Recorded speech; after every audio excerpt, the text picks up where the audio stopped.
Buenos días.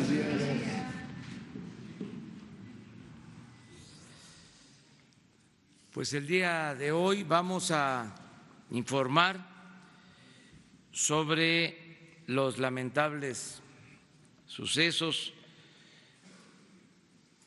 de la muerte, el fallecimiento de mexicanos en las balaceras de Estados Unidos, en particular lo que tiene que ver con El Paso, Texas.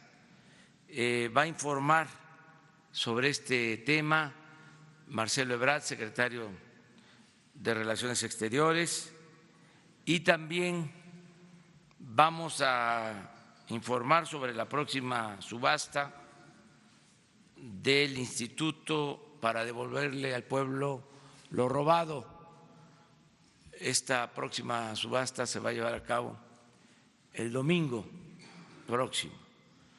Son los dos temas y luego abrimos la sesión de preguntas y respuestas. Entonces, le pedimos a Marcelo que informe sobre el primer caso. Con su permiso, señor presidente, buenos días a todas, a todos. Como es de su conocimiento, el día de ayer, por instrucción del señor presidente de la República, me trasladé a la ciudad del Paso, Texas, y el informe que les puedo dar es el siguiente. En primer lugar, respecto a la atención inmediata a las familias, el consulado mexicano en El Paso estuvo en todo tiempo, sábado, domingo, lunes, el día de ayer, martes, en contacto con las familias afectadas. Tenemos desgraciadamente confirmada el fallecimiento de 8 personas, 4 mujeres y 4 hombres, originarios de la ciudad de Chihuahua, una persona, 2 de Ciudad Juárez, una de Aguascalientes, una de Torreón, otra de Yepomera, Chihuahua, otra de Zacatecas, y finalmente Ciudad Juárez. En total, 3 de Ciudad Juárez, una de la ciudad de Chihuahua, otra de Yepomera, Chihuahua, y 3 de fuera de Chihuahua, que son Aguascalientes, Torreón y Zacatecas. Heridas y todavía en tratamiento, tenemos 6 y esperamos de estas 6, tenemos en terapia intensiva o en estado delicado 3 personas y 3 en situación estable y fuera de riesgo. Este fue el reporte médico que ayer me entregaron en persona. Esto en 2 centros médicos en El Paso. Y se han dado de alta 2 personas, una de 9 años de edad, la más pequeña, y la otra de 60 años de edad.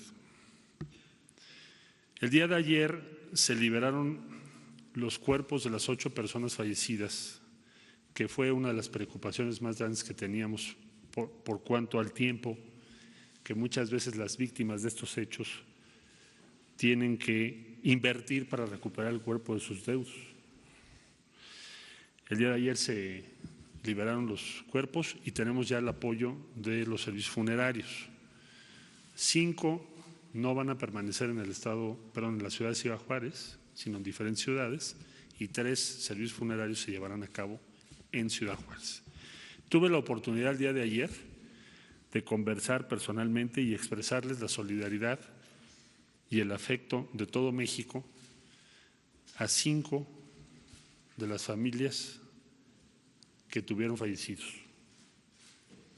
Las otras 3 no pude hablar con esas familias, pues por la situación en el momento que estaban el día de ayer recibiendo o malas noticias o recuperando los cuerpos de sus deudos.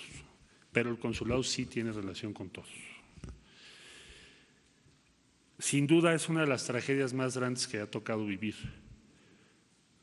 a las y a los mexicanos en territorio norteamericano. Recabamos testimonios muy impactantes de las personas que estuvieron ahí.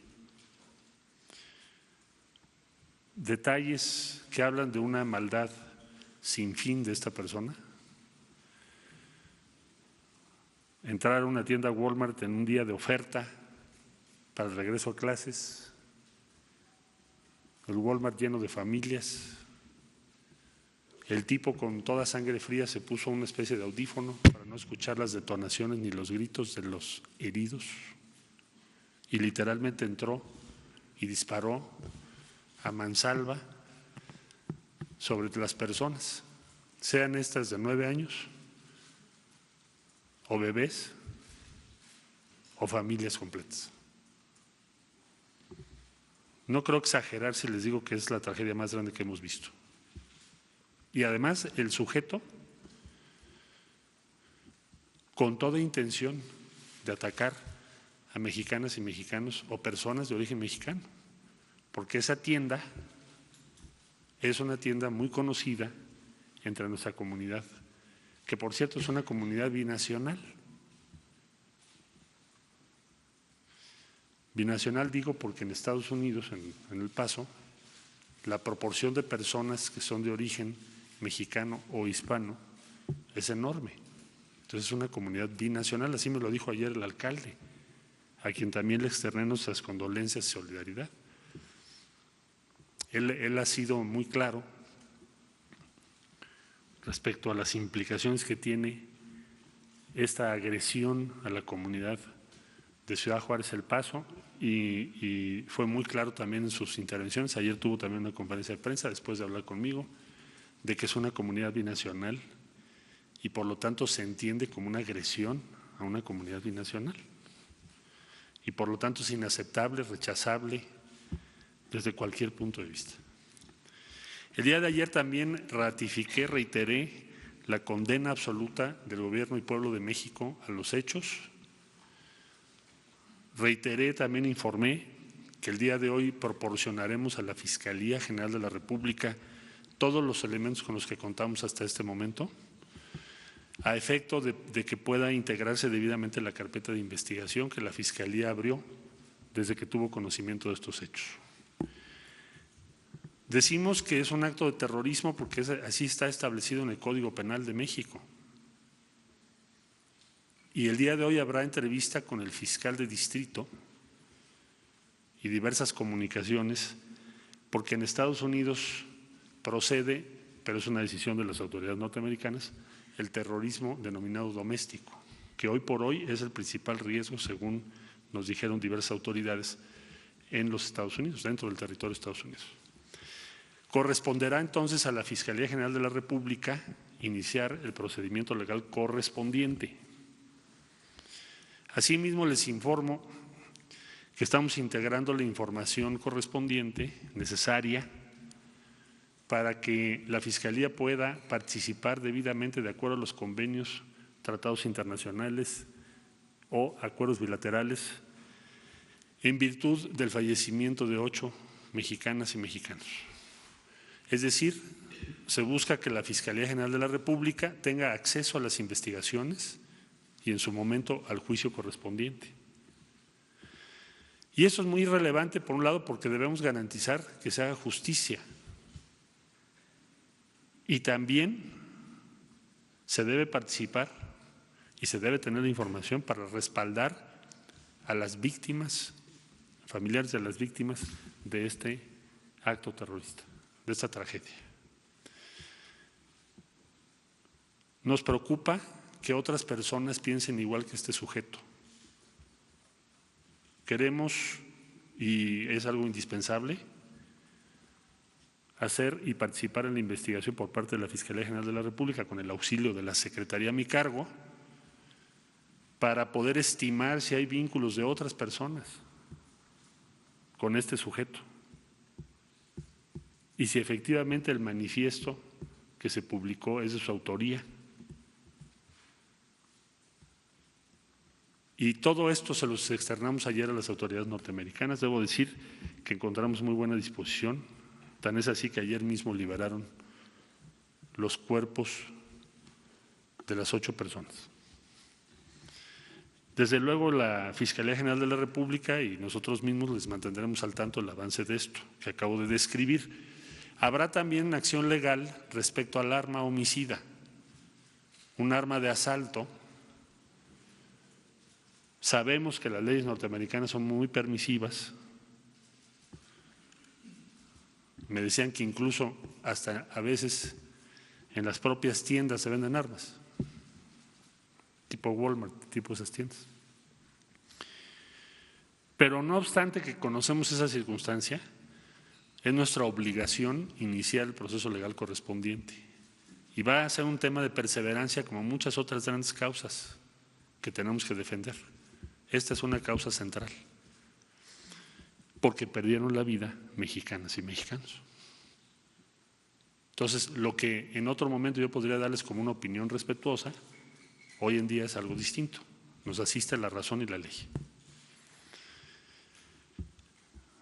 Por último, decir que el día de ayer leímos con mucho interés y cuidado el pronunciamiento que se publicó por parte de la Presidencia de los Estados Unidos, donde nos llamó la atención que por primera vez y de manera muy clara se condena al racismo y se establece que el supremacismo blanco es un riesgo e incluso se convoca a actuar en contra del racismo. Por supuesto, nosotros suscribimos eso plenamente y ojalá esa línea política avance en Estados Unidos.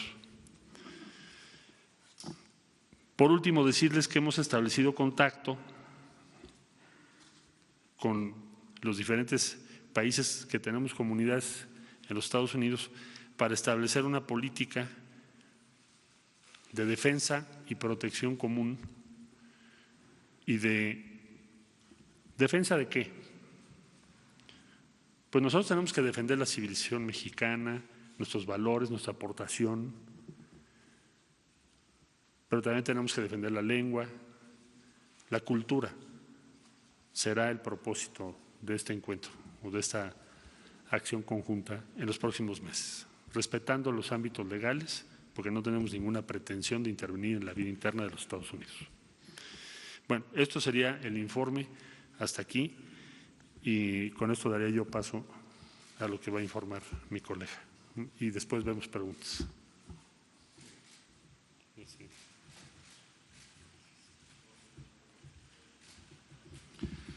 Buenos días, con su venia, señor presidente, y muy buenos días a todas y a todos. El día de hoy vamos a dar a conocer la segunda subasta martillo de bienes inmuebles en el Complejo Cultural Los Pinos como instituto para devolverle al pueblo lo robado. Vamos a presentar las principales características de la subasta, así como un aviso que consideramos de suma trascendencia hacia dónde se van a destinar los recursos que se obtengan, sobre todo de la venta de la casa que está en Lomas de Chapultepec, que perteneció al ciudadano chino-mexicano Chen Li Yigong. Como les comento, la vamos a llevar el próximo domingo a las 12 del día, en lo que ya es costumbre para el Instituto para devolverle al pueblo lo robado, que es el Centro Cultural Los Pinos. Por lo que ello representa, es que estamos llevando hoy las subastas. Ustedes pueden ver, ahí está la casa habitación, está valorada en 95 millones de pesos. Se trata de una mansión estilo francés, situada en Lomas de Chapultepec.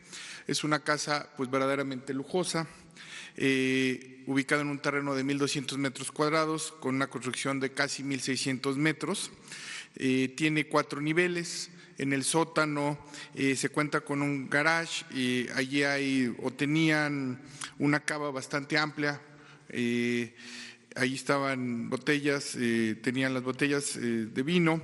Igual tiene un área que es destinado para una planta eléctrica de emergencia. Cuando se va, dado que tiene un elevador, pues cuando se iba la luz, hay una planta eléctrica. Hay 2 cuartos de lavado, cuartos de planchado, cuartos de servicio y cuarto de juegos en lo que sería el sótano.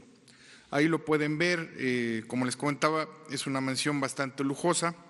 En la planta baja tiene un patio descubierto, un gran vestíbulo con escaleras palaciegas. También está una cocina que es amplísima, tiene unos refrigeradores que son bastante famosos, Sub-Zero. bastante lujosa los interiores de la cocina. También tiene una alberca, la alberca tiene un spa, tiene un sauna y tiene un domo que permite controlar la temperatura. En contraposición, en ese mismo piso también se tiene un spa dedicado especialmente para controlar la temperatura del ambiente. En la planta alta están las recámaras, 4 de ellas con balcón, descubierto, vestidor y un baño jacuzzi. Finalmente, en el último nivel se cuenta con un cuarto de baño y un gigantesco salón de entretenimiento con un bar con capacidad para 200 personas, estilo francés, como en la bella época, y una terraza descubierta en el área de la azotea. Todos los acabados y los pisos son de mármol auténtico y cuenta, como les comentaba, con una planta de luz. Ahí pueden ver las características de la casa. Vamos a subastar 25 bienes inmuebles, de los cuales de esos 25, 5 son de la Fiscalía, uno de ellos es la casa. Tenemos de otras entidades transferentes que son el SAT, de Ferronales, de Tesofe y de un fideicomiso que tenemos, Fiderca. En total son 234 millones el precio inicial, pero insistimos, lo que es de suma trascendencia, y ahorita les comento por qué pongo tanto énfasis en la casa, sobre todo por el destino a donde se van a dar estos recursos. Hemos tenido, el SAE ha puesto un módulo para atender a las personas que vayan a ver la casa. El módulo se encuentra fuera de la vivienda. Hemos recibido interés de diversos grupos. Les voy a comentar, algunos embajadores han ido a visitar la casa porque para algunos es de interés adquirir la vivienda para poner la embajada. Otro grupo son los vecinos, algunos vecinos de la zona se han acercado para pedir información, y un tercero son los grupos de inversionistas que también han mostrado interés sobre adquirir la vivienda. Como les comento, el instituto puso afuera un módulo y estamos atendiendo a quien tenga bien pedir información adicional sobre la casa y sobre las características. Y además, creo que el anuncio hacia dónde se van a destinar los recursos es lo que en esta ocasión tendría la mayor trascendencia. Siguiendo la instrucción puntual del señor presidente de la República, le ha dado la instrucción al instituto para devolverle al pueblo lo robado, que los recursos que se destinen por la venta de dicha casa sean destinados a la brevedad posible a alrededor de 150 becas de 20,000 pesos mensuales para los atletas que están ahorita compitiendo en los Juegos Panamericanos. Estos atletas recibirán un estímulo de 20,000 pesos mensuales. Este es un apoyo sin precedentes para lo que sería el deporte de alto rendimiento. Nunca se había dado este precedente de apoyar a los atletas de alto rendimiento. Son alrededor de más de 100 millones de pesos lo que se destinaría a apoyar a estos atletas. Insisto, la instrucción del señor presidente es dar el apoyo a la brevedad posible en cuanto ellos regresen y cumplir con ese mandato. Es lo que el Instituto para devolverlo por robado daría celeridad y sería expedito el apoyo para dichos deportistas. La subasta, recalco, será el próximo domingo 11 a las 12 del día. Pedimos por favor el apoyo de la ciudadanía, de quien tenga bien la adquisición de dichos muebles, sobre todo la casa. Solicitamos el apoyo, la solidaridad, y en esta ocasión para apoyar atletas de alto rendimiento. El instituto seguirá haciendo las subastas con sentido social, que es la nueva estrategia del gobierno federal para el impulso de diversos aspectos, bajo las directrices del señor presidente de la República. Y pues esperamos a todas las personas, por favor, que compren nuestras bases. Tienen hasta el viernes 9 del presente para comprar las bases, ya es de conocimiento. ¿Dónde las pueden adquirir? Las pueden adquirir en las oficinas del SAE, en sus delegaciones regionales, Donde no hay oficinas del SAT, lo pueden adquirir en Telecom, en Chedraui, en tiendas de conveniencia, 7-Eleven, y cuesta 100 pesos el poder participar. Insisto, es una subasta abierta, martillo, quien tenga bien lo puede hacer, y adicionalmente se pagan unas que le llamamos garantía de seriedad. Entonces, pues recalcar el llamado a la ciudadanía a que participe. Es una subasta de suma trascendencia, en esta ocasión para apoyar el deporte de alto rendimiento. Muchas gracias. Bueno, pues nos organizamos para iniciar la sesión de preguntas, respuestas. Solo voy a añadir lo que aquí se dio a conocer acerca de esta subasta, que es, creo, importante. Quiero hacer una convocatoria, un llamamiento a inversionistas, empresarios, a quienes participan en fundaciones, de manera especial a empresarios con dimensión social, con vocación cívica, para que participen en esta subasta, porque esta casa del ciudadano chino-mexicano está valuada en 100 millones de pesos, pero un poco menos. Pero ese es, vamos a decir, el valor mínimo, básico, es el piso. Y en la subasta siempre hay un agregado. En este caso tenemos como meta el alcanzar 150 millones de pesos por la casa. Y quiero pedir que participen empresarios con dimensión social, repito, con vocación cívica, porque estos 150 millones de pesos se van a destinar a apoyar a los deportistas que nos están representando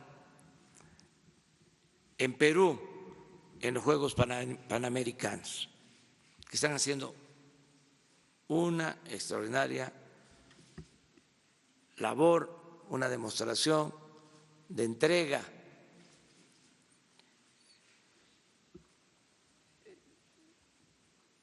Se llevan ya 21 medallas de oro y en el medallero estamos bien situados. Falta esta semana, terminan los Juegos el domingo. Es muy probable que se rebase lo que hemos obtenido en competencias en el extranjero. Me refiero a Juegos Panamericanos. Entonces, lo que se obtenga de la venta de la casa va a ser para los deportistas, que son 544. Todos van a recibir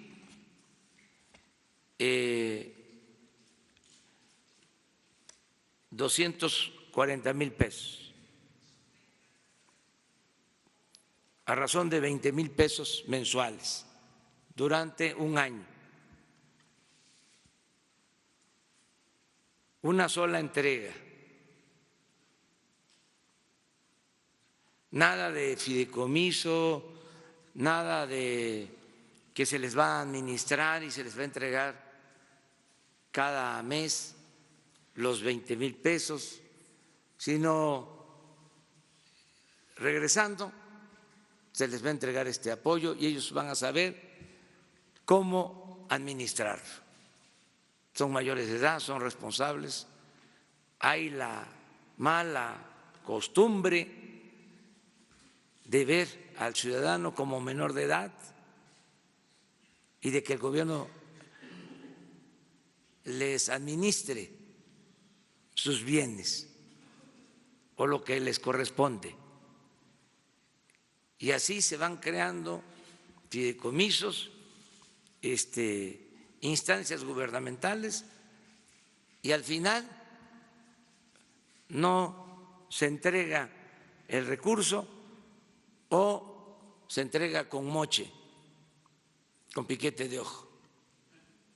Entonces, regresando, todo lo que se obtenga por la venta de la casa, de inmediato se transfiere a los 544 deportistas, a razón de 20,000 pesos a cada uno, parejo. Y se va a dar un estímulo adicional a los que hayan obtenido medallas, un adicional de 40,000 pesos para oro, 35,000 mensual para plata y 25,000 para bronce mensual. Esto va a incrementar el presupuesto a 150 millones de pesos, que es lo que calculamos se va a obtener por la casa. Entonces, llamo a las fundaciones, a los empresarios, a que nos ayuden y que el lunes próximo podamos aquí informar sobre este tema, cuánto se obtuvo, quién compró la casa. Aquí vamos a entregar el certificado de compraventa y vamos a empezar a hacer los trámites en la Secretaría de Hacienda, de modo que cuando regresen los deportistas, también la semana próxima, se les entreguen sus apoyos. Estamos también contemplando, pero eso va a salir de otra fuente de financiamiento, el apoyar a entrenadores, que son muy importantes.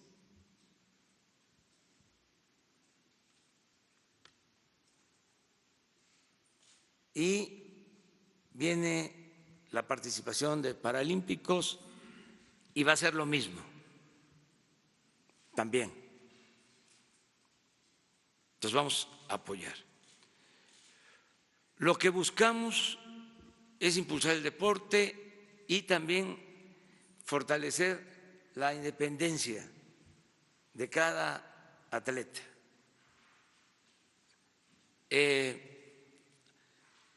Fortalecer lo que ellos han venido haciendo. Ellos han salido adelante por su esfuerzo, por el esfuerzo de sus familias, por el esfuerzo de patrocinadores y muy poco apoyo por parte del gobierno. Entonces, ahora, manteniendo su independencia, su libertad, se entrega de esta forma este apoyo para que no haya dependencia y ellos sigan, desde luego, trabajando, entrenando para lo que viene después, Japón, y que de esta manera cada vez tengamos mejores resultados. No solo es apoyar el deporte de alto rendimiento, estamos haciendo también un esfuerzo para apoyar el deporte en general, concibiendo el deporte como medicina preventiva. Todos tenemos que hacer deporte para evitar enfermedades y se están promoviendo todos los deportes amateurs y se dan facilidades en todos los casos para fomentar el deporte. Esta es la información complementaria que queríamos transmitir. Básicamente. Entonces, ahora sí. Tú estabas muy.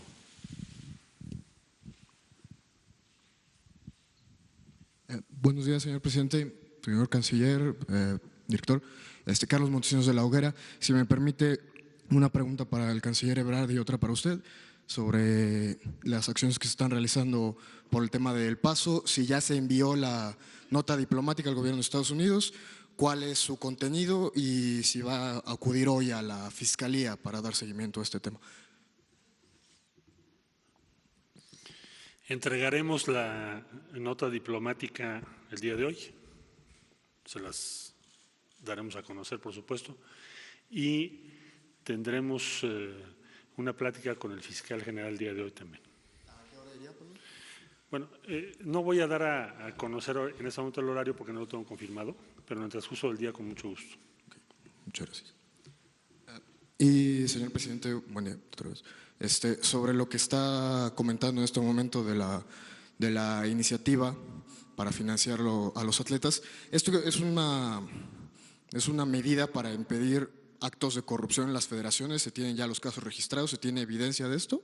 ¿O a qué se debe este movimiento de su parte? Mire, yo he llegado a la conclusión de que todo lo que podamos entregar de manera directa a la gente es más seguro, es más eficaz. La intermediación está muy echada a perder. Se echó a perder la intermediación en el periodo neoliberal. Y esto me lo aconsejan los ciudadanos, mis asesores, aunque no les guste a mis adversarios. Lo repito, el pueblo sabio, el pueblo que tiene un instinto certero, me dice: no nos regrese el dinero, no nos entregue el dinero a través de intermediarios porque no llega.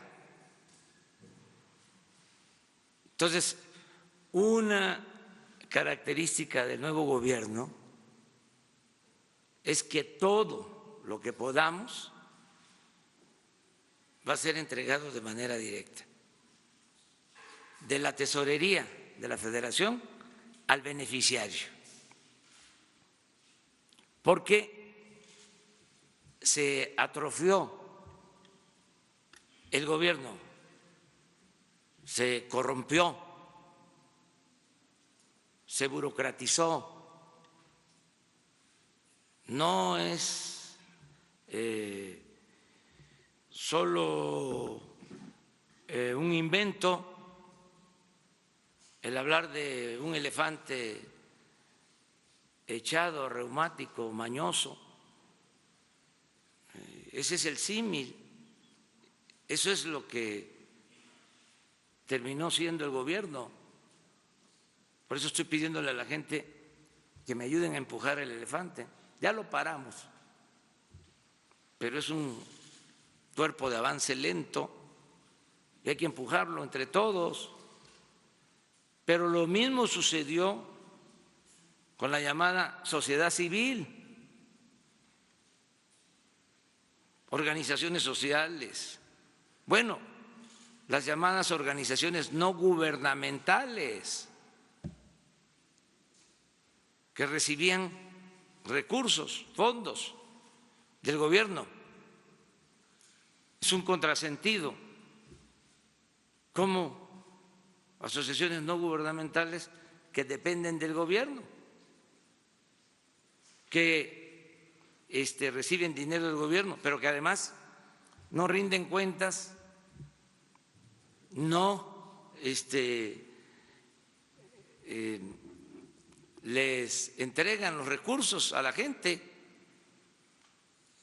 En el mejor de los casos se queda el dinero en asesores directivos, en viáticos para ir a cualquier país del mundo. Entonces, una característica del nuevo gobierno, de la Cuarta Transformación, es entregar todo de manera directa. Otra situación es, entre menos administración que exista por parte del gobierno de los fondos que corresponden a los ciudadanos, mejor. Fíjense, si hay un investigador en el CONACYT, un académico de nivel de investigador, porque está haciendo un posgrado, un doctorado, un postdoctorado, y recibe una beca, pero además otros estímulos. Entonces les dicen que eso lo vamos a corregir. Estoy poniendo nada más ese ejemplo. Esto es lo que te corresponde, pero además como estímulo puedes comprar una computadora, un equipo, casi le dan la marca, y solo puedes utilizar el dinero en este concepto o para este propósito. Entonces, conozco casos donde un investigador tiene hasta 2, 3 computadoras, porque solo en eso puede ejercer su estímulo. ¿Qué hay detrás de esto? O sea, ¿por qué así? Estamos hablando de un académico, de una gente pues, responsable, preparada. ¿Por qué administrarle su compensación, su prestación? ¿Por qué no entregarle en efectivo? ¿O por qué no incorporarle a su beca el estímulo? Pero esto también sucede en el caso de la administración del gobierno. Por un lado el salario y por el otro lado las prestaciones, que para la despensa, que para los lentes, que para el uniforme. ¿Y quién administra eso? El mismo gobierno, las oficialías mayores. Bueno, ¿por qué no explorar la posibilidad de que esas prestaciones se incluyan al salario y se le entregue completo al trabajador si no es menor de edad? Por último, si utiliza el dinero para cualquier otra cosa, es su dinero y es su derecho. es esto de lo de las becas o apoyos a los deportistas. ¿Por qué administrarlo? Ya tenemos, administralo tú y ayúdanos. Entre menos aparatos administrativos tengamos, mejor. ¿Cuál es la práctica que imperaba? De que se compraban despensas, si se hacía una licitación era amañada y se compraban 2.000, 3.000 millones de pesos y había un moche de por medio. Entonces, ya la prestación al trabajador menguada, reducida. ¿Por qué no ir resolviendo todo esto en lo administrativo? Y pensar más en que la gente es responsable. Una cosa que es muy importante subrayar: la corrupción no se da de abajo hacia arriba, la corrupción se da de arriba hacia abajo. No es cierto eso que llegaron a sostener, que la corrupción era parte de la cultura del pueblo de México. Eso es un error y una infamia. Eso es una gran mentira. En el pueblo hay muchos valores, en la sociedad, que además eso es lo que debemos de aprovechar para regenerar la vida pública. Entonces, ese es el tema, independientemente de si hay investigaciones o hay sospecha de corrupción. Para todo lo mejor es entregar de manera directa a los beneficiarios. Hay cosas que no se pueden, pero si se va a hacer un camino rural, ¿por qué no lo hace la gente? Que es muy complicado hacer un camino. En todos los pueblos hay ingenieros, hay maestros albañiles, se da trabajo en los pueblos, queda ahí el presupuesto, se reactiva la economía, tiene un efecto multiplicador. Claro, la burocracia dice, me refiero a la burocracia corrupta, no a la burocracia en general, a la que le tengo respeto, pero siempre salen con que no tiene capacidad técnica la gente para hacer el camino, para hacer un aula. Ahora vamos a entregar también así los apoyos para el mantenimiento de las escuelas, directo a las escuelas, a las sociedades de padres de familia, donde estudian sus hijos. Ellos van a manejar los fondos para que la escuela esté en buenas condiciones, porque si bajamos el presupuesto por todas las instancias gubernamentales, no llega ni un bote de pintura, no llega nada. Y eso nos va a ayudar mucho a ir acabando con la corrupción de arriba hacia abajo, porque vamos a limpiar. Ya empezamos arriba, pero tenemos que ir todos ayudando para limpiar de corrupción el país. Y si me permite una más, señor presidente, ya que habló de salud preventiva en este momento, usted ya nos ha hablado en repetidas ocasiones de su estado de salud, de la condición en la que se encuentra, repite constantemente que está al 100. Sin embargo, el PRI en la Cámara de Diputados impulsa una ley para que el titular del Ejecutivo tenga que dar a conocer a detalle su condición física, sus padecimientos, sus malestares y las consecuencias que esto pudiera tener. Si tiene una opinión al respecto, algún comentario sobre lo que está impulsando el revolucionario institucional. No tengo problema, le puedo mandar mis análisis clínicos y estoy bien y de buenas. Miren, se cuestiona mucho, ¿no?, el que tenga hipertensión esa es mi enfermedad, eso fue lo que me llevó al infarto.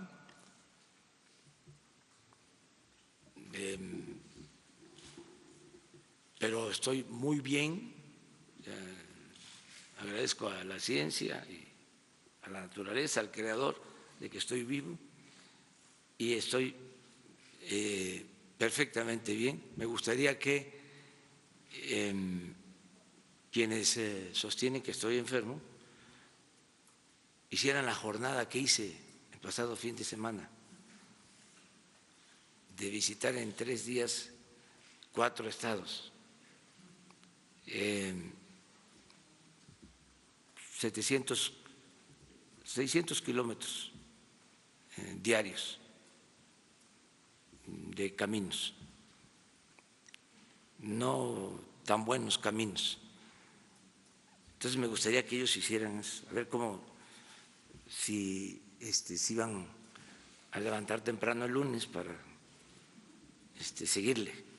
O sea, acerca de mi edad, pues ya se sabe, tengo 65 años, pero me siento muy fuerte y la edad ayuda. Primero, la edad es un estado de ánimo, no es un asunto físico, biológico, y ayuda mucho por la experiencia. Ahí les dejo de tarea que investiguen qué edad tienen los gobernantes de las naciones, de los países de mayor importancia económica y política. Yo soy un chamaco en comparación a ellos. Muy bien.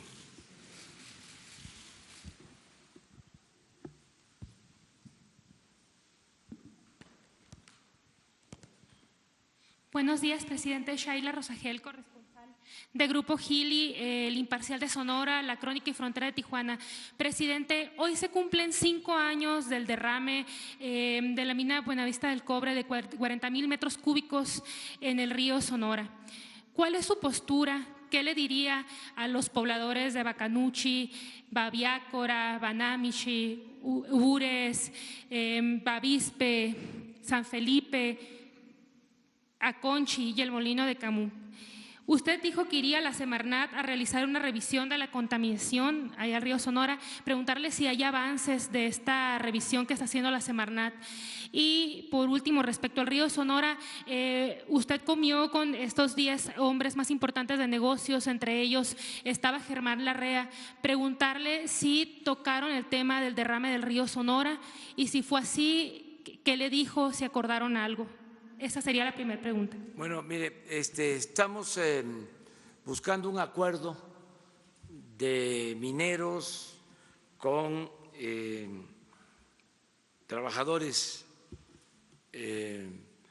de las empresas mineras y desde luego con ambientalistas. Se va a establecer una mesa de diálogo para tratar todos los asuntos. Ya lo informé y ya estamos hablando con todos. Y pronto se va a instalar esta mesa para atender todos los temas y buscar un acuerdo en general entre todos, porque se requiere de la conciliación. Ya he tenido acuerdos por separado con empresarios, con dirigentes y estamos avanzando en ese propósito. Eso es lo que le puedo decir a los ciudadanos de Sonora, que estamos trabajando tanto en lo que tiene que ver con lo del río Sonora como con lo de Cananea y otros temas que están pendientes, esto de Guaymas, lo que tiene que ver con minas que están paradas desde hace mucho tiempo, Taxco y otras minas. Queremos llegar a un acuerdo en general y desde luego el acuerdo tiene que ser a partir del respeto del medio ambiente, un equilibrio, hablar de desarrollo sustentable, que no se cierren las fuentes de trabajo, hacen falta las empresas, pero que al mismo tiempo no se destruya el territorio. No es un asunto fácil, pero podemos llegar a acuerdos. Esto consideramos nosotros que es mejor que la confrontación, que si nos vamos a pasar la vida peleándonos y no resolvemos los problemas de los trabajadores, hay muchos trabajadores que están esperando liquidaciones, muchos trabajadores que están en huelga desde hace muchos años, hay minas paradas, detenidas, que significan, en el caso de que se reinicien los trabajos, por ejemplo, en el caso de Taxco, significa pues ayudar a esa región a que se reactive la economía y ver qué sucedió con el fideicomiso del río Sonora, pero sobre todo, ¿se hicieron o no se hicieron las plantas potabilizadoras de tratamiento del agua? ¿Cómo está el agua del río Sonora? ¿Qué efectos han tenido? ¿Cómo se daña la salud o cómo se ha afectado la salud? O sea, todo esto con mucha seriedad. Esto incluye el compromiso que tenemos de sacar los cuerpos de los mineros de Pasta de Concho, en fin, todo un plan, una mesa donde queremos que estén los empresarios, que estén los trabajadores, que estén ambientalistas y, desde luego, todas las instituciones del gobierno federal, todas las dependencias. Ya estamos trabajando en eso es lo que puedo informar. ¿Los pobladores de estos pueblos que le comenté estarían también llamados a esta mesa? Sí, todos los que necesiten ser consultados y que participen, buscando mediante el diálogo, por el camino de la concordia, un acuerdo general, todo lo que tiene que ver con la minería. Está claro de que ya no es lo mismo, ya no se van a entregar concesiones a diestra y siniestra como se hicieron, como se hizo en el periodo neoliberal. Eso ya no. O sea, yo les comentaba que el general Cárdenas le entregó 18 millones de hectáreas a 1 millón de familias campesinas. 18 millones de hectáreas. Fue el reparto agrario del cardenismo. En aquel entonces, para beneficio de 1 millón de familias campesinas. Felipe Calderón entregó 26 millones de hectáreas para la explotación minera a empresas particulares, nacionales y extranjeras. ¿Y cuánto de esa superficie? Estoy hablando de un sexenio nada más. En total entregaron como 40 millones de hectáreas del territorio nacional. Pero ¿cuánto en realidad están explotando? Nada, muy poco. 40 millones de hectáreas para la explotación minera, pues no se las acaban ni en 1000 generaciones. ¿Por qué tanto? Por la especulación, por tener los títulos y negociar en el mercado financiero. Es un poco lo que sucedía a mediados del siglo XIX con las tierras de manos muertas, porque además los derechos que pagan son muy pocos. Antes, hasta hace 4 años, no pagaban ni siquiera impuesto por la extracción del mineral. Algo increíble. Por nuestro movimiento, no es para presumir, porque no estamos haciendo las cosas a partir de que llegamos aquí. Lo que resiste apoya. Por nuestro movimiento se logró que pagaran impuestos las mineras. No igual que como pagan en Canadá, pero ya tienen que pagar impuestos, porque desde Salinas se les condonaba el impuesto a la extracción de mineral, algo que no sucedía en ninguna parte del mundo. Entonces, bueno, ya está claro de que son nuevas reglas, pero también no se van a cancelar contratos, no queremos que se cierren las minas que están produciendo, queremos que haya empleos, que haya trabajo. Yo voy a los pueblos, acabo de ir a Parral hace relativamente poco, y la demanda de la gente era en el sentido de que se estaba cerrando una mina y que les estaba afectando mucho porque no tenían trabajo.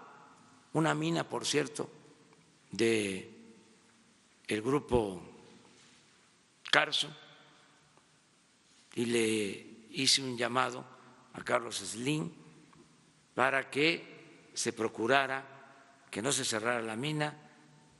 Siento que fui escuchado en ese sentido, porque la misma gente pidiendo de que haya fuentes de trabajo. Entonces tenemos que buscar el equilibrio.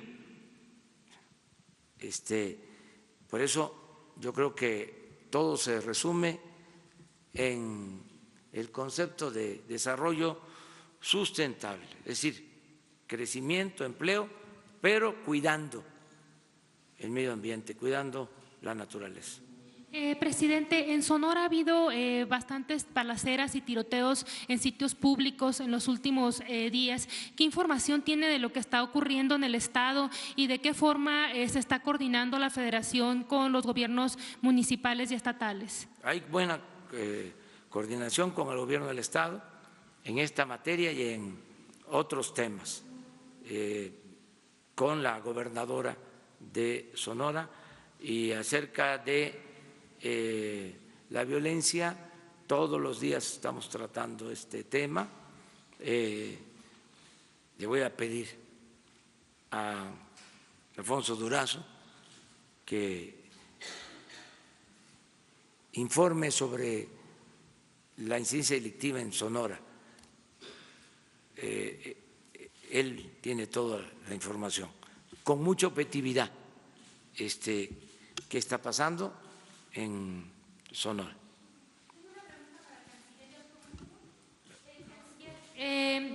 Con lo ocurrido el sábado en Texas, endurecerá el gobierno la postura en el marco de las negociaciones con Estados Unidos en el tema migratorio, es decir, la exigencia de que Estados Unidos deje su discurso de odio en contra de los migrantes y de los mexicanos, no solo pedirlo en una nota diplomática, sino que sea parte de las negociaciones que están en marcha, que Estados Unidos modifique su discurso de odio que está costando vidas a mexicanos. Gracias. Bueno, lo acabo de señalar y viene explicado de una manera más clara en la nota diplomática, pero el planteamiento que está haciendo México de tipificar los hechos como terrorismo van a tener muchas implicaciones que se van a ir viendo en los próximos días y semanas. Y la acción que el Gobierno de México va a emprender en contra del tema de armas también va a tener muchas implicaciones. Yo lo que le diría a ustedes, que con mucho gusto más tarde les vamos a compartir la nota diplomática, así como una vez que tengamos acuerdo con el fiscal general de la República, pues iremos dando a conocer, sobre todo la Fiscalía, las implicaciones que tiene lo que le acabo de decir. Lo más importante es que nosotros no lo consideramos, dada la naturaleza de los eventos y la tragedia, como un hecho aislado en sí mismo, sino como parte de un acto de terrorismo.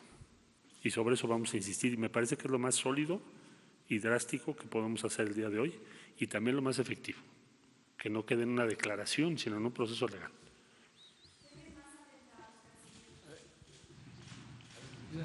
¿Manda usted? Gracias. Sara González, de Grupo Imagen. ¿Temen más atentados en Estados Unidos en contra de mexicanos? Bueno, precisamente por eso queremos participar en la investigación, porque decía el director del FBI en una comparecencia reciente, que por cierto tenemos la versión completa, que él considera o consideraba en ese momento, no sé si en ese momento lo mantenga, yo creo que sí, que el principal riesgo para ciudadanos norteamericanos y ciudadanos, en este caso mexicanos o de otras nacionalidades de origen de lo que ellos denominan hispanos en Estados Unidos, son los supremacistas blancos y su red en Estados Unidos. Eso lo dijo el director del FBI ante el Congreso. Y por esa razón, México está considerando este acto como un acto de terrorismo y queremos participar en las investigaciones para conocer quiénes más pudieran estar involucrados, precisamente para que debe ser la principal preocupación que tengamos, tratar de coadyuvar a evitar cualquier otro evento de esta naturaleza en los Estados Unidos. ¿Es posible que exista una red? Bueno, le pregunto. Siempre hay la posibilidad. En este caso en particular no se ha confirmado que hayan participado otras personas, pero de que hay una red de supremacistas blancos, claro que sí. Tienen sus sitios de internet, hay toda una red, lo describe el propio director del FBI y con mucho gusto les puedo compartir esa información. Gracias. ¿Sí? ¿Usted? ¿Sí? Es una pregunta para el presidente. ¿Sí está bien? Señor presidente, David Noriega, Vice News, aquí desde Los Ángeles. Una pregunta sobre el tema migratorio. Usted ha dicho en varias ocasiones que quiere evitar otra tragedia como la masacre de 72 migrantes en Tamaulipas en 2010. Sin embargo, el enfoque en una estrategia militar y policial para contener los flujos migratorios suele empujar a los migrantes a las rutas clandestinas controladas por elementos criminales. ¿No teme usted que sus nuevas políticas migratorias, instituidas bajo presión de Estados Unidos, puedan causar los mismos atropellos que dice querer evitar? No, y no lo deseo.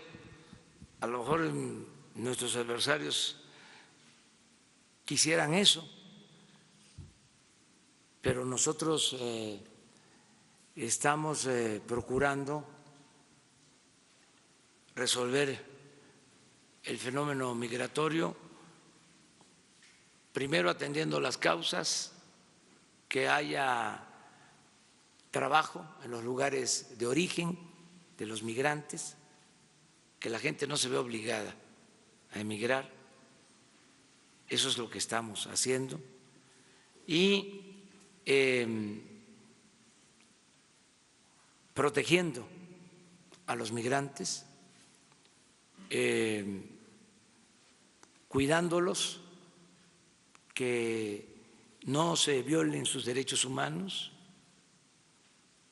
muy contrario, por ejemplo, a ese punto de vista, es lo que sostenemos de que para nosotros es mucho mejor lograr la regularización de la entrada de migrantes a México en la frontera sur. porque hay menos riesgos, porque hay menos bandas del crimen organizado. No quiere decir que no haya violencia, pero no es lo mismo de la frontera de Campeche, de Tabasco, de Chiapas, que la frontera en Tamaulipas, en Coahuila, en Chihuahua, en Baja California. Entonces, estamos atendiendo las dos fronteras. Tengo el informe de que muchos migrantes están siendo atendidos y se están incorporando a las actividades productivas en México, tanto en el sur como en el norte, y cuidarlos, protegerlos. Hemos tenido, afortunadamente, muy pocas desgracias que lamentar.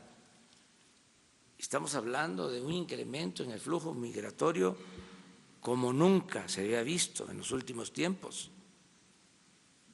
Yo quisiera que se analizara el problema en su conjunto y de manera estructural, de fondo,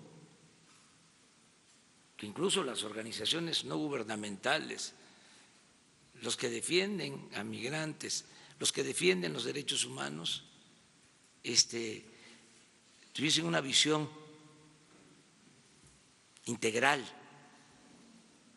análisis de las causas.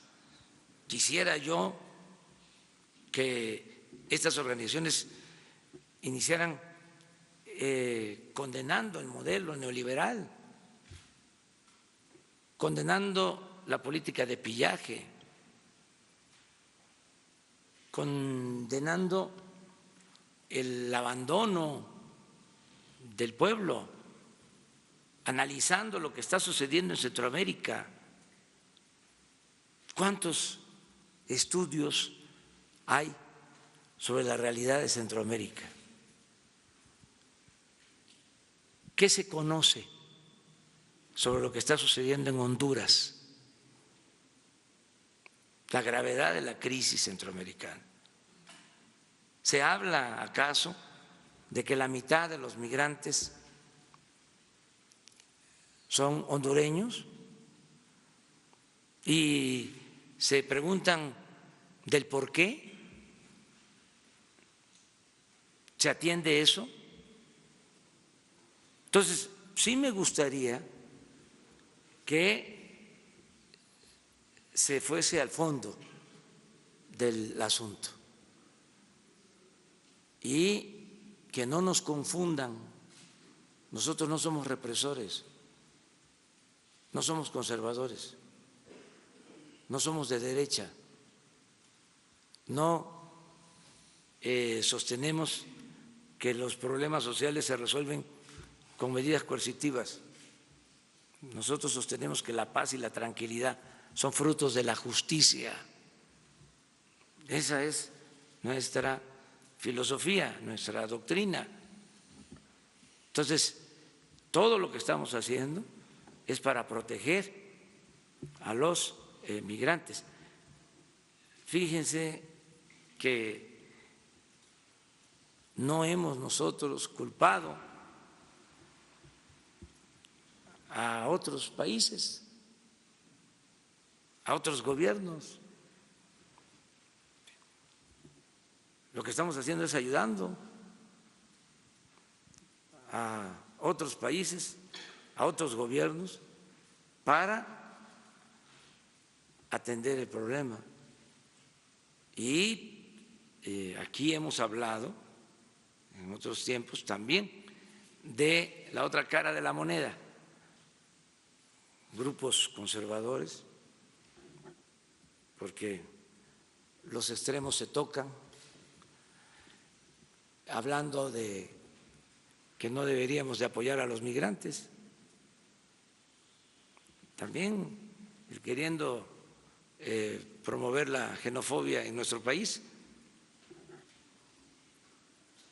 A todo eso le hemos cerrado el paso, lo hemos enfrentado, porque México es un país solidario, fraterno, siempre. Entonces, sí estamos muy cuidadosos. Hoy hablamos de eso, precisamente, porque sabemos de que nuestros adversarios conservadores, aunque a veces se disfracen de radicales, de defensores de derechos humanos, son en realidad muy conservadores, muy partidarios de mantener el statu quo y se dedican no a transformar la realidad, sino a analizar la realidad y a administrar los dolores y las desgracias y los conflictos de los sistemas autoritarios. Esa es una de las peculiaridades de la llamada sociedad civil. El padre de la sociedad civil de nuestros tiempos es el conservadurismo. Hagan un análisis de cuáles son las organizaciones de sociedad civil en México y van a estar todas vinculadas a los potentados. ¿Usted considera que el control de los flujos migratorios es fundamentalmente una cuestión administrativa civil o una cuestión militar y de seguridad pública? Es un asunto legal, está en nuestras leyes y está en las leyes de cualquier país del mundo. Si usted va a cualquier país, pues tiene que registrarse. Eso está en nuestras leyes y eso es lo que estamos haciendo. Nada más. Es un asunto legal y al mismo tiempo, pues es un asunto social y humano. Entonces estamos buscando la manera de resolver el fenómeno migratorio, lo que corresponde a nosotros, de la mejor forma posible y lo hemos logrado. Lo hemos logrado bastante bien, sin aspavientos, sin rasgarnos las vestiduras, con seriedad y con responsabilidad. Y ahí vamos bien en eso. A ver, vamos allá. Hola, presidente. Buenos días. Gaspar Vela, de Grupo Radio Centro. Ayer el Coneval dio a conocer que en México hay 52.4 millones de personas pobres en su informe. Me gustaría saber qué cifra de personas en situación de pobreza se compromete usted a dejar una vez que termine el sexenio. Y en segundo lugar, el canciller alertaba hace 2 semanas del tráfico de armas de Estados Unidos a México. ¿Qué tanto ha influido esto para que no se logre todavía la reducción de índices delictivos en el país, presidente? Bueno, no he visto el reporte completo del Coneval, lo voy a revisar. Lo que sí le puedo decir, independientemente de los números, de lo cuantitativo, es que el objetivo del gobierno, el objetivo principal es combatir la pobreza. Son 2 cosas como estrategia del gobierno. Primero, acabar con la corrupción y al mismo tiempo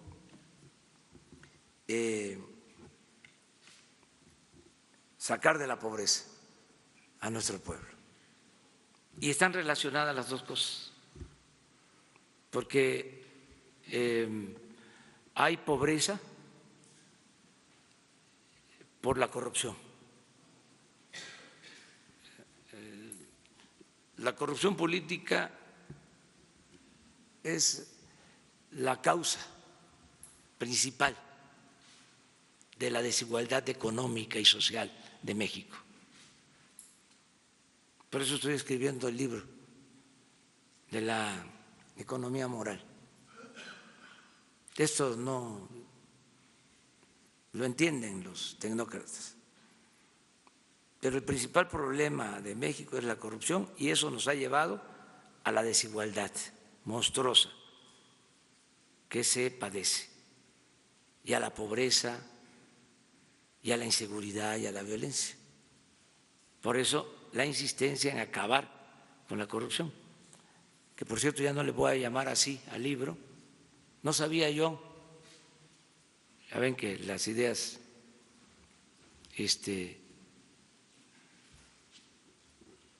no son del todo nuevas en la historia de la humanidad. Siempre se tratan estos temas. Y me encontré ayer, supe ayer, de un libro que se llama así, Economía Moral, de un economista estadounidense. Muy buen libro. Me hicieron una reseña, lo voy a buscar, pero ya no puedo ponerle así al libro. Esto me pasó hace como 20, 25 años, escribí un libro que le puse Entre la historia y la esperanza. Además que ahí fue distinto.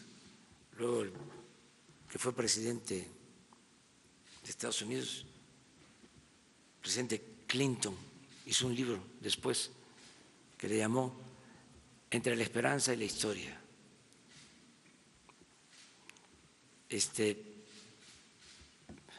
Ahora ahí se los dejo de tarea, ayúdenme. La idea es eso, la economía moral. Cómo los neoliberales no toman en cuenta variables tan importantes como el bienestar.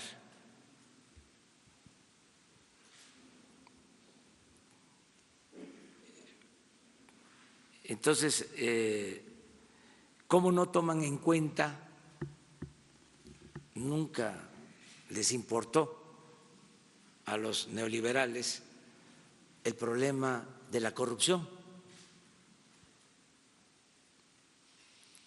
¿O ustedes se enteraron de que era para ellos un problema la corrupción en México? Nunca. Hasta la fomentaron.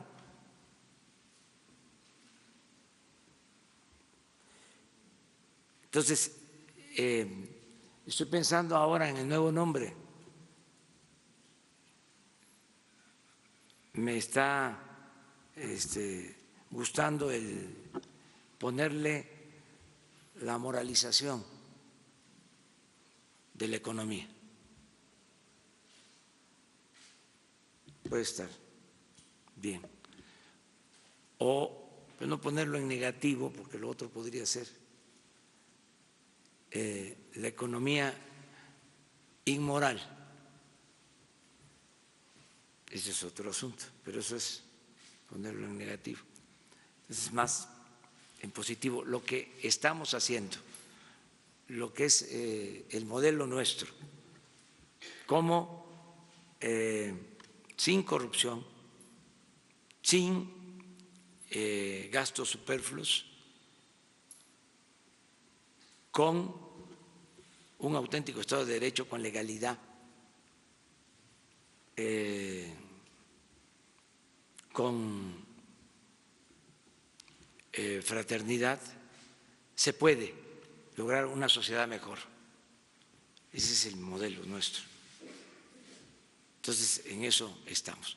Lo otro… ¿Pero alguna cifra de reducción, algún porcentaje de reducción de pobreza no daría? No tiene sentido eso.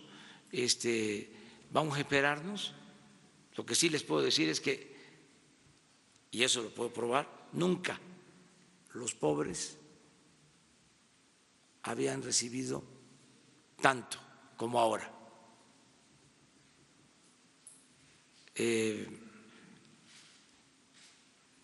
Alrededor de 300,000 millones de pesos para programas de bienestar,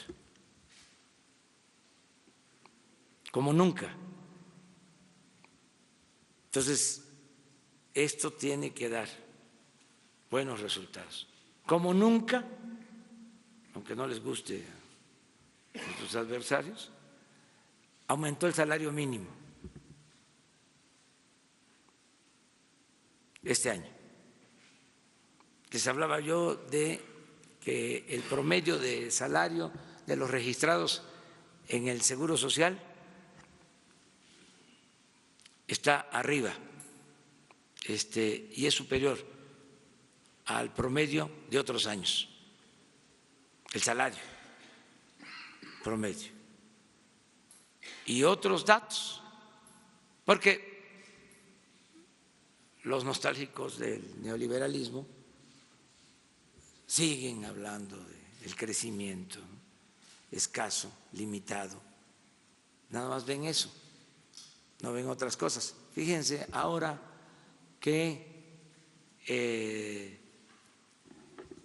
hay estas diferencias, estas disputas en lo arancelario, en lo comercial, entre las dos grandes economías, de Estados Unidos y China, que representan como el 35% de la economía mundial y se están acariciando, se están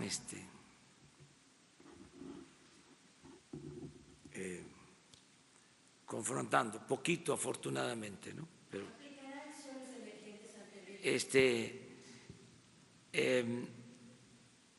nuestro peso, llevábamos el primer lugar en apreciación de nuestra moneda en el mundo. Con esto nos bajaron. Japón, el yen se fortaleció. En Asia solo esa moneda, todo lo demás se cayó. Quedamos nosotros en segundo sitio, todavía en segundo sitio. Y estamos resistiendo, porque fue fuerte lo de ayer. Bueno, lo que empezó el jueves con estas medidas arancelarias, la respuesta de China. Ojalá haga un llamado a que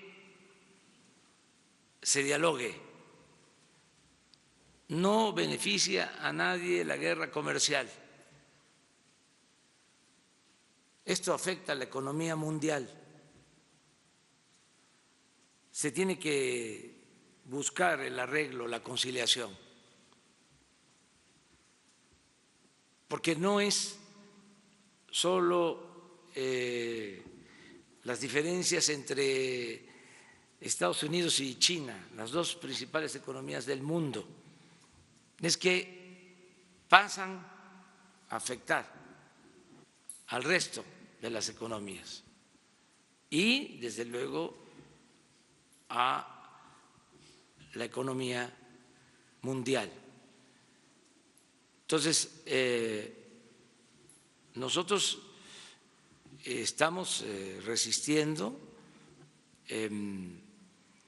y esperemos que pronto se convoque para que haya un acuerdo en toda la política arancelaria que no afecte divisas, que no afecte la economía en su conjunto.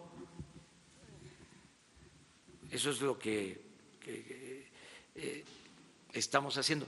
Y también es importante que se haga el recuento, se analice de cómo, en vez de ir a la confrontación cuando había la amenaza de los aranceles en contra de México, se buscó el acuerdo. Este señor, el secretario de Relaciones Exteriores, Marcelo Ebrard, y una comisión hicieron un trabajo excepcional, de primera, porque si por aranceles se están generando estos desequilibrios en el mercado financiero mundial, que es Estados Unidos, China, imagínense en una confrontación de aranceles de Estados Unidos y México. Eso no conviene. Entonces, por eso celebro mucho el que se haya logrado un acuerdo que se está cumpliendo y celebro el que se haya optado por mantener una política de respeto con el gobierno de Estados Unidos y de cooperación con el gobierno de Estados Unidos. Porque cuando se está de dirigente de un partido, cuando se está sin una responsabilidad de Estado, pues entonces se puede actuar de otra manera. Pero un jefe de Estado, un jefe de nación tiene que actuar con responsabilidad y con prudencia y hacer lo que más conviene al interés general. Entonces, salimos bien de ese difícil momento y esto nos ha estado ayudando, y ahora lo que espero hacia adelante es que se apruebe el tratado en Estados Unidos y hay condiciones para eso. Nos conviene que se apruebe el tratado de libre comercio con Estados Unidos y con Canadá y vamos bien y hay buen ambiente y creo que pronto se va a firmar, se va a aprobar ese acuerdo en Estados Unidos. Sobre el tema del tráfico de armas y la incidencia delictiva, presidente, ¿qué tanto ha influido para que no se haya reducido todavía esta incidencia delictiva en el país? Pues es algo que influye, pero que no es lo único, ¿no? ¿En qué porcentaje más o menos influiría esta situación? Pues sí, influye porque la violencia en México, sobre todo lo que tiene que ver con homicidios, está relacionado con la existencia de la llamada delincuencia organizada, de las bandas. Y estas bandas pues utilizan armas de alto calibre, ilegales, que entran por de contrabando al país. Entonces sí hay una influencia. Entonces todo este tema de las armas, Marcelo lo está tratando. Incluso aquí lo dijiste, ¿no? La vez pasada, antes de estos lamentables hechos, ya se había dado a conocer esta situación. Yo solo comentarles, porque también aprovechar, ¿no?, para ir refrescando la memoria, porque a veces se produce una especie de amnesia. Nosotros no hemos permitido la entrada de armas, no hemos dado consentimiento para que entren armas, no aceptamos ningún operativo que implique la entrada de armas de Estados Unidos a México, como sucedió en los tiempos del neoliberalismo, con el antiguo régimen, con los gobiernos anteriores. Eso no. No hay acuerdos debajo de la mesa. Ayer lo mencionaba yo en Valle de Bravo, porque este tema, siendo nosotros muy respetuosos de la independencia de el país vecino, del gobierno estadounidense, este tema no lo han tratado bien, con todo respeto, ni republicanos ni demócratas. Esa mala experiencia que tenemos nosotros del operativo rápido y furioso se presentó cuando estaban en el gobierno de Estados Unidos los que ahora son opositores. Entonces, hay que ver las cosas con mucha objetividad y no inmiscuirnos, porque también siempre se busca que tomemos partido en otros países. Por eso es sabio lo que decía el presidente Juárez, que todavía gobierna con su ejemplo.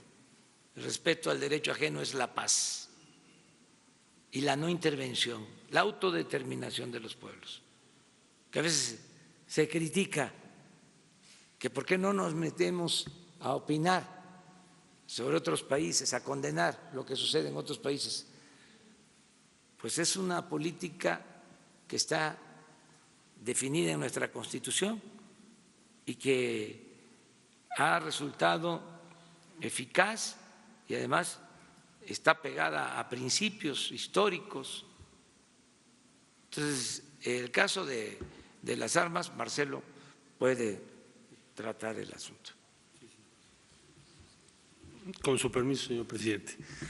Bueno, como ustedes saben, le planteamos al secretario de Estado la preocupación de México respecto a las armas y se acordó que habría una operación por parte de las autoridades norteamericanas en el territorio de Estados Unidos y de las autoridades mexicanas en nuestro territorio en 5 puntos de la frontera. Tijuana, que vendría siendo Tijuana-San Diego, desde luego Ciudad Juárez El Paso, desde luego Reynosa, Matamoros y Laredo y Nuevo Laredo. Entonces, eso ya está acordado y para nosotros es una prioridad. ¿Por qué es una prioridad para México? Y es la pregunta de usted. Bueno, el Gabinete de Seguridad nos instruyó a la Secretaría de Relaciones Exteriores de plantear esto porque se considera que hay 3 elementos determinantes. Uno son armas, otros capacidad de reclutamiento y otros capacidad de financiamiento o utilidades o disposición de efectivo. Para el caso de la capacidad de reclutamiento hay una serie de programas y de iniciativas que el Gobierno de la República ha tomado de gran alcance. Menciono Jóvenes Construyendo el Futuro, pero hay otras que tienen que ver incluso con medidas en la propia frontera, como reducción de impuestos y otras, o las iniciativas de infraestructura en el sur del país. Para el asunto de los recursos también hay otra serie de iniciativas a cargo en particular de la Unidad de Inteligencia Financiera. Y para el caso de las armas, el informe que tenemos y que se presenta es que más del 70% de las armas provienen o son de fabricación norteamericana. Por lo tanto, sí es sumamente relevante obstaculizar, reducir y controlar ese tráfico de armas hacia México. Cada arma que pasa a México puede ser autora o participar en un homicidio o más. Por eso es prioritario. Y vamos a seguir insistiendo en eso. Y como ustedes lo notarán en nuestra nota diplomática, lo volvemos a poner ahí y va a ser todo el tiempo una insistencia de México. Bueno, 2 más, ¿no? Para me voy a ir a…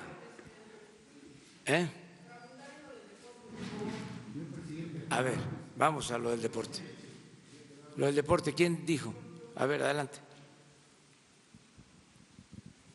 Gracias, buenos días a todos.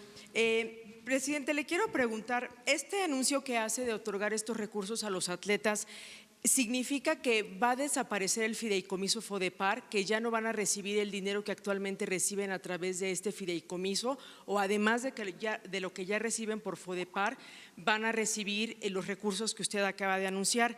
En ese sentido, también preguntarle si el dinero, los 240,000 pesos que van a recibir, ellos se lo pueden gastar, como usted dice, en lo que quieran, o de ahí tienen que financiar, no sé, parte de sus viajes, sus campamentos. Relacionado con esto también, va a haber ampliación presupuestal para la CONADE. La directora decía que ya agotó los recursos, que ya no tiene para operar el resto del año. Entonces, más allá de que los muchachos puedan tener becas y dinero para lo que ellos necesiten, se necesitan otros recursos. ¿O quién va a pagar los viajes, los campamentos, la preparación? Y la última pregunta que le haría es, en esta entrega de recursos, ¿está considerando los Juegos Olímpicos de Tokio?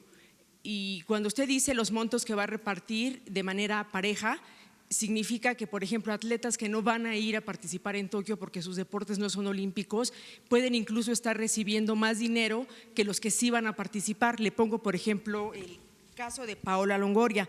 Paola Longoria es raquetbolista. Ella recibe actualmente una beca de 60,000 pesos a través del FODEPAR. Además de esos 60,000, va a recibir sus 240,000. Ella está programada para ganar 3 medallas de oro. Eso significa que usted le tendría que dar adicionalmente 120,000 pesos mensuales. Entonces, el monto está muy disparado. Ella no va a Juegos Olímpicos porque su deporte no es olímpico. Briseida Costa, sin embargo, peleará por ir a Juegos Olímpicos. Acaba de ganar el oro panamericano. Ella recibe una beca de 20,000 pesos. Si le da los 240,000 va a tener eso, pero va a seguir recibiendo sus 20,000 de FODEPAR, solamente va a recibir los 40,000 mensuales que le van a tocar por la beca. O sea, ¿me podría un poquito detallar cómo va a ser? Y qué bueno que me preguntas, porque si no, algunos son capaces de decir, se terminan las becas del programa de estímulos que ya existe y ahora se sustituye por lo que se va a recibir de la venta de la casa del ciudadano chino-mexicano. Pues es importante la aclaración. Los programas continúan, esto es adicional, eso quiero que quede claro. Sigue el mismo sistema de apoyo a atletas, sus becas, todo lo que reciben. Si la CONADE requiere más presupuesto, lo va a tener, porque es prioritario el deporte. Esto es independiente. Y si por sacar más medallas obtienen más estímulos, yo no le veo problema. No veo ningún problema. Aquí lo importante es que esta casa que se recuperó, vamos a decir, y que cuesta cuando menos 100 millones, queremos que se venda en 150 y con eso apoyar a los 544 deportistas. Eso es lo más importante. Ya vamos a afinar para que sean justos los apoyos, o sea, pero en general estamos partiendo de que los 544, 20,000 pesos mensuales y además darles un adicional a los que obtienen medallas. Eso un año. Si hablamos nada más de los 544 deportistas, son alrededor de 150 millones de pesos. Ese es el plan. Más o menos, ¿de qué monto sería la ampliación presupuestal para CONADE? No sabemos, eso lo tendríamos que ver ahora que regrese Ana y ver cuánto se requiere. Miren, yo tengo como experiencia el que un buen desempeño en el gobierno no depende necesariamente del presupuesto que se maneje. Y es claro, ¿cuánto manejaba de presupuesto de la Secretaría de Comunicaciones y Transportes el año pasado, o en el sexenio, y los beneficios que hubieron, muy pocos, porque imperaba la corrupción. El problema de México no es el presupuesto, el problema de las secretarías, de la CONADE, no es el presupuesto. El problema es la corrupción y el mal manejo de los fondos. Entonces, no les va a faltar lo necesario. No sabemos cuánto, pero no se van a quedar sin recursos. Presidente, ¿y está considerando, por ejemplo, parte de esos recursos destinarlos en el laboratorio antidopaje que acaba de anunciar que ya cerró? Sí, puede ser. No, esto no. Esto es directo para los… No, en la ampliación presupuestal para sí, CONADE, claro, o sea, que todo, se pueda salvar el laboratorio. Todo lo que se requiera, todo lo que se requiera. Y finalmente, si tiene algún avance… Perdón. Imagínense, ¿quiénes estaban antes ahí en el deporte?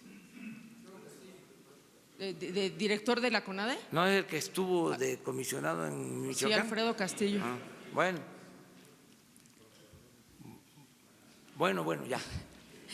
Nada más decirle, si tiene algún avance de la investigación que está haciendo. Es que yo sí les pido, por pública. favor, con todo respeto, no nos comparen. O sea, es que eso calienta.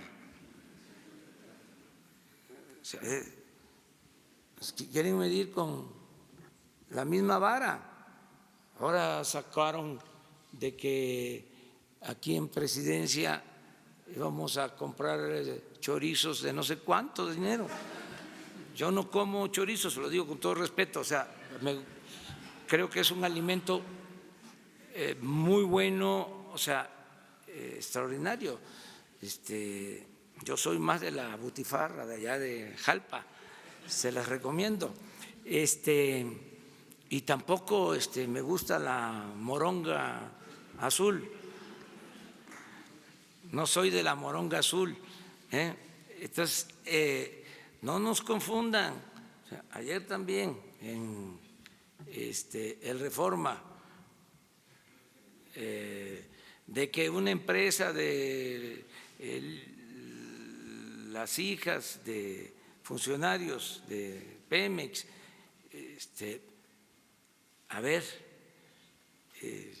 ¿cuál es ahí el problema? Nosotros no vamos a permitir que nadie haga negocios al amparo del poder público. En el caso de Reforma, con todo respeto al señor Junco, que no me confunda, no soy Salinas.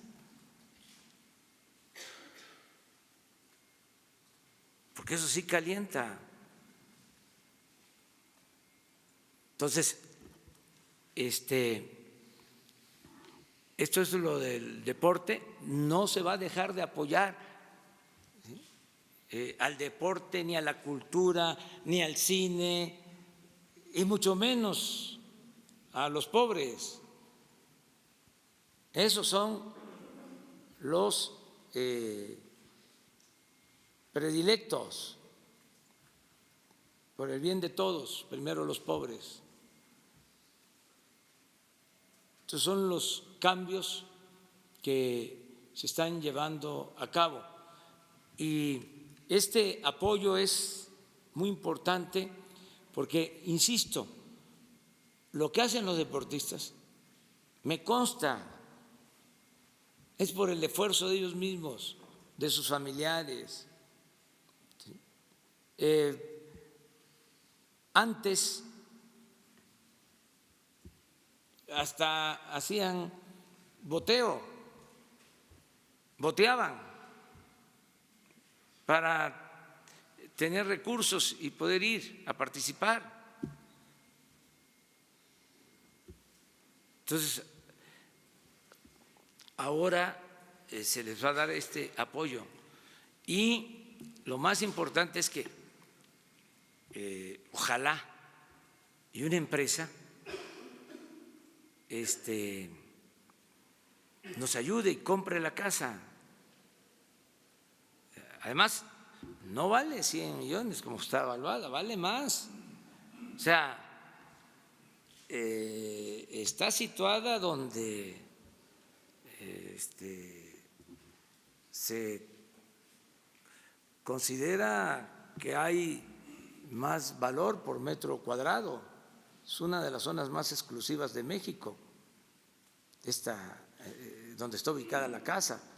Son 100 millones, es el avalúo de inicio, pero en la subasta, en todo lo que hemos subastado, siempre es 25, 50% más.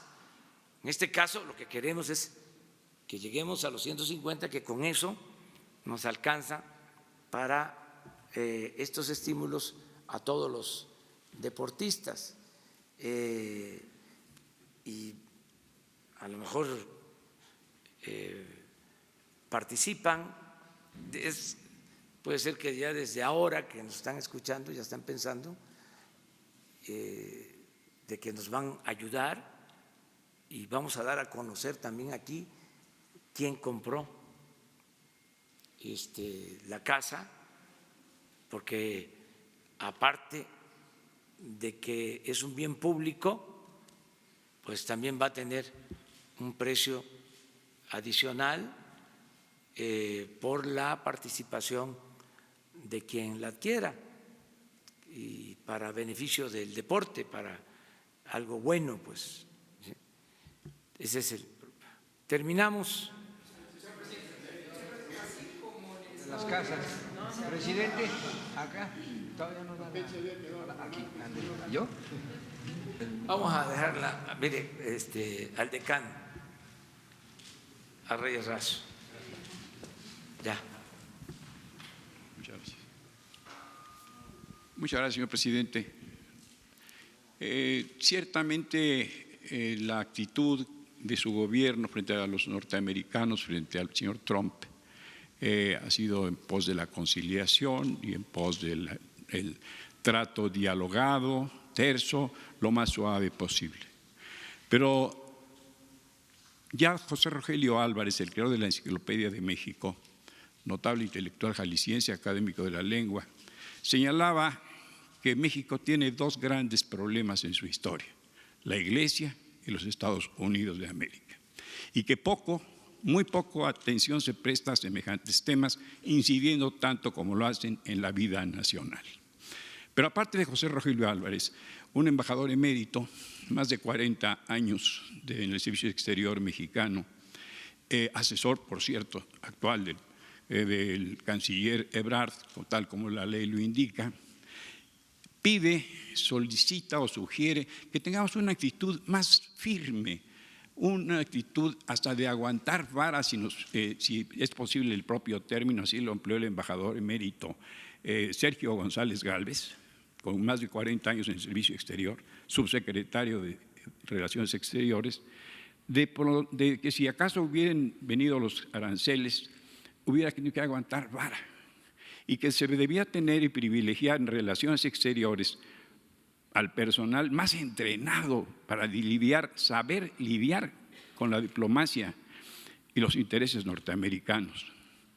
También elogia de paso el propio embajador emérito González Gálvez que se dé tan buen tratamiento jurídico al aspecto jurídico de relaciones exteriores, que ha brillado como lo hizo en la reciente pugna cuando la amenaza de los aranceles.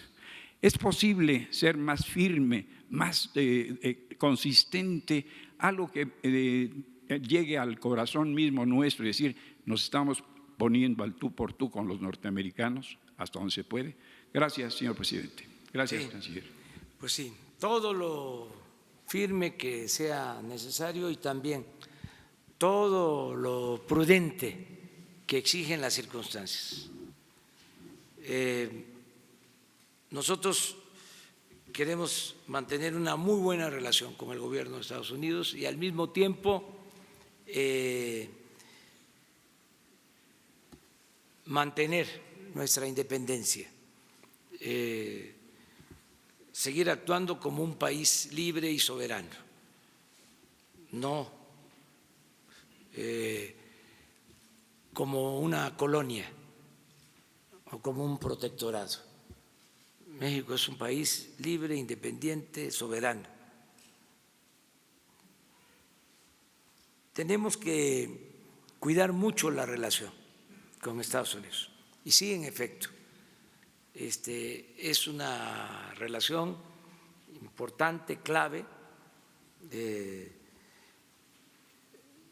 históricamente está más que demostrado.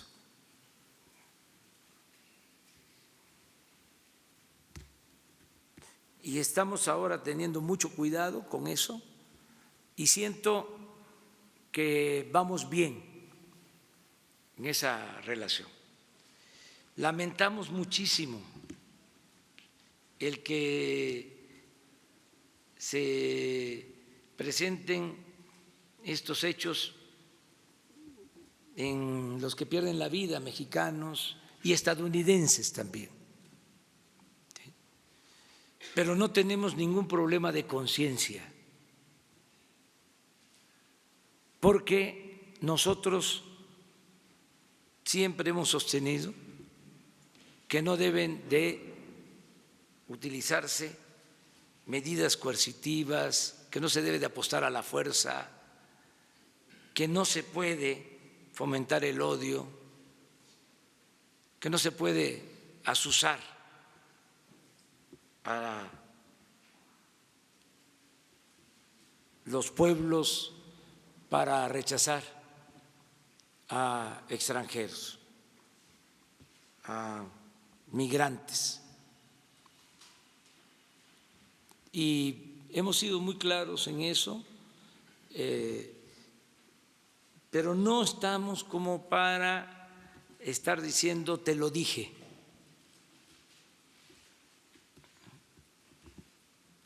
Son de esos casos en los que duele tener la razón.